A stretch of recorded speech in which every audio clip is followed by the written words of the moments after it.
यह कहानी आधारित है भगवान शंकर और माता पार्वती पर। भगवान शंकर को पति के रूप में पाने हेतु माता पार्वती कठोर तपस्या कर रही थी। उनकी तपस्या पूर्णता की ओर थी। एक समय वे भगवान के चिंतन में ध्यान मग्न बैठी थी। उसी समय उन्हें एक बालक के डूबने की चीख सुनाई दी। माता तुरंत उठकर वहां पहुंची। उन्होंने देखा एक मगरमच्छ बालक को पानी के भीतर खींच रहा है। बालक अपनी जान बचाने के लिए प्रयास कर रहा है तथा मगरमच्छ उसे आहार बनाने को। करुणामयी मां को बालक पर दया आ गई। उन्होंने मगरमच्छ से निवेदन किया कि बालक को छोड़ दीजिए, इसे आहार ना बनाएं। मगरमच्छ बोला, माता, यह मेरा आहार है। मुझे हर छठे दिन उदर पूर्ति हेतु जो पहले मिलता है उसे मेरा आहार ब्रह्मा ने निश्चित किया है। माता ने फिर कहा, अब इसे छोड़ दे। इसके बदले मैं अपनी तपस्या का फल दूंगी। मगरमच्छ ने कहा, ठीक है। माता ने उसी समय संकल्प कर अपनी पूरी तपस्या का पुण्य फल उस मगरमच्छ को दे दिया। मगरमच्छ तपस्या के फल को प्राप्त कर सूर्य की भांति चमक उठा। उसकी बुद्धि भी शुद्ध हो गई। उसने कहा, माता, आप अपना पुण्य वापस ले लें।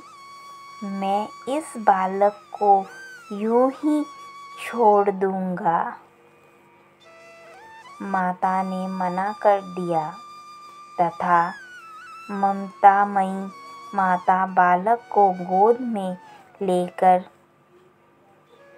दुलारने लगी।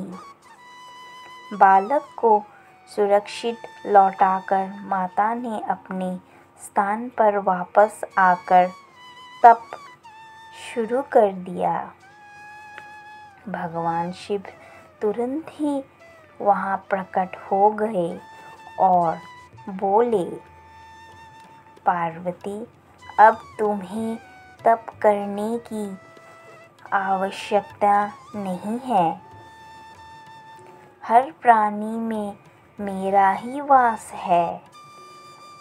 तुमने उस मगरमच्छ को तप का फल दिया, वो मुझे ही प्राप्त हुआ।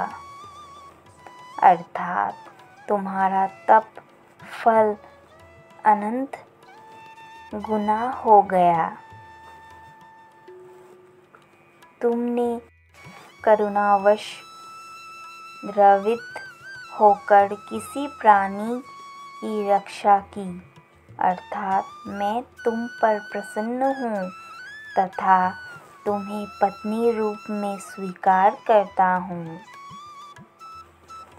जो परहित की कामना करता है उस पर परमात्मा की असीम कृपा होती है। जो व्यक्ति असहायों की सहायता करता है तथा करुणाकारी होता है, ईश्वर उसको स्वीकार करता है। यह कथा ब्रह्म पुराण में उल्लेखित है। भाइयों, बहनों और मेरे प्रिय भक्तजनों, अगर आपको मेरा यह कहानी पसंद आया हो तो प्लीज़ इसे लाइक करिए और कमेंट करके बताइए कि कहानी आपको कैसी लगी, ताकि मैं जान सकूं। सब्सक्राइब करें मेरे चैनल भक्ति सागर 93 को। मैं एक नया यूट्यूबर हूँ, मुझे आपकी हेल्प और सपोर्ट की बहुत आवश्यकता है। आपके लाइक्स, आपके कमेंट एंड आपके सब्सक्रिप्शंस मेरे लिए बहुत ही महत्वपूर्ण हैं। कृपया कुछ भी भूल चूक हो तो मुझे कमेंट करके बताएं, ताकि मैं उसे सुधार सकूं। धन्यवाद।